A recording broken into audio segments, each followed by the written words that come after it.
Corona एक दफ़ा फिर हम सबके दरमियान में है। 2019 में इसने कोविड-19 का पेंडेमिक कॉज़ किया था और जिसमें कि लाखों-लाखों जानें ज़ाया हो गई थीं जब तक कि वैक्सीन नहीं बनाया गया था। अब ये दोबारा से है क्योंकि ये कभी भी ख़त्म हुआ ही नहीं। ये बहुत चालाक है और अपने आप को वक़्तन-फ़वक़्तन बदलता रहता है और उसके न्यू वेरिएंट्स आते रहते हैं।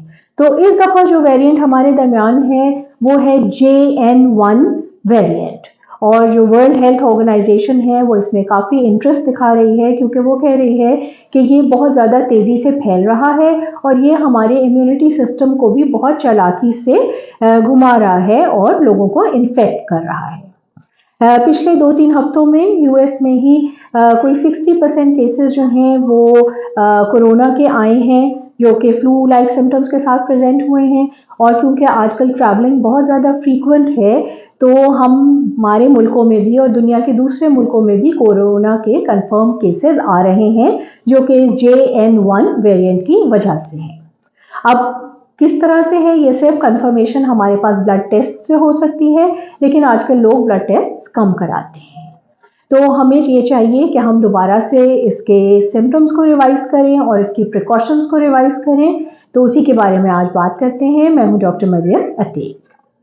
तो सिम्टम्स इसके वही हैं फ्लू वाले जिसमें कि सर में दर्द होगा, आँखों के पीछे दर्द होगा, आपको तेज़ बुखार हो सकता है, फिर उसके साथ-साथ आपको जिस्म में बहुत ज़्यादा शदीद दर्दें महसूस हो सकती हैं। कुछ लोगों को ज़ुकाम होगा, कुछ को नहीं भी होगा, लेकिन खाँसी होती है अक्सर को और उसके साथ आपकी शॉर्टनेस ऑफ ब्रेथ होती है, यानी कि आपको साँस लेने में दिक्कत महसूस होती है। फिर आपका जो सेंस ऑफ टेस्ट और स्मेल है यानी सूंघने की ताकत और टेस्ट करने की, चखने की ताकत जो है वो वक्ती तौर पे मफलूज हो जाती है। इस वेरिएंट में JN1 में कुछ अनयूजुअल सिम्टम्स भी देखे गए हैं। वो क्या है या वो अकेले भी प्रेजेंट हो सकते हैं और इसी फ्लू लाइक सिम्टम्स के साथ हो सकते हैं। तो उसमें सबसे पहले हमारा जो है वो डाइजेस्टिव सिस्टम इन्वॉल्व होता है तो उसके अंदर आपको उल्टी, मतली और पेट ख़राब हो सकता है। फिर उसमें आपको जो है वो आपकी आँखें पिंक हो सकती हैं आँखों में यानी कि इन्फेक्शन हो सकता है। आजकल हमारे पास बहुत सारे बच्चे और बड़े भी आ रहे हैं जिनमें आँखें ख़राब हैं और साथ उनको फ्लू लाइक सिम्टम्स हैं।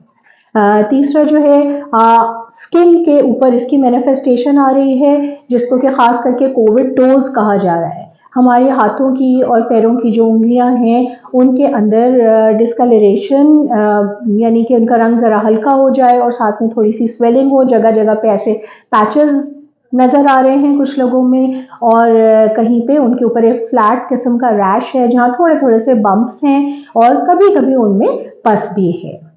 इनको टिपिकली कोविड टोज़ कहते हैं। और फिर एक चौथा सिम्टम है जो अनयूजुअल है कि इसमें कन्फ्यूजन कुछ लोगों में प्रेजेंटेशन है। ये ज़्यादातर बूढ़ों में ऐसी प्रेजेंटेशन है और जिनमें ये है उनका आउटकम जो है वो ज़्यादातर अच्छा नहीं रहता। उनको डिज़ीज़ की कॉम्प्लिकेशंस या फिर खुदा न खास्ता उनको कोरोना से मौत भी वाक़ई हो रही है। तो प्लीज़ इन सिम्टम्स को अपने अंदर देखिए। फिर आपने करना क्या है इसके लिए? इसके लिए आपके वही सिंपल सी 2-3 बातें ही हैं जो आपको याद रखनी हैं कि एक तो आपने मास्क का दोबारा से इस्तेमाल करना है, ख़ास करके जब आप क्राउडेड प्लेसेस में जाएँ। पहले तो कोशिश करें कि बहुत जगह जहाँ पे भीड़ हो, मजमा हो, वहाँ आप ना जाएँ, लेकिन अगर आपको जाना पड़ रहा है तो प्लीज़ फिर भी कोशिश करें कि आप 6 फीट का डिस्टेंस रखें, 6 फुट दूर एक दूसरे से रहें और मास्क का इस्तेमाल करें। आपको सिम्टम्स हो रहे हैं तो भी और नहीं हो रहे हैं तो भी, ताकि किसी दूसरे के आपको ना लग जाए।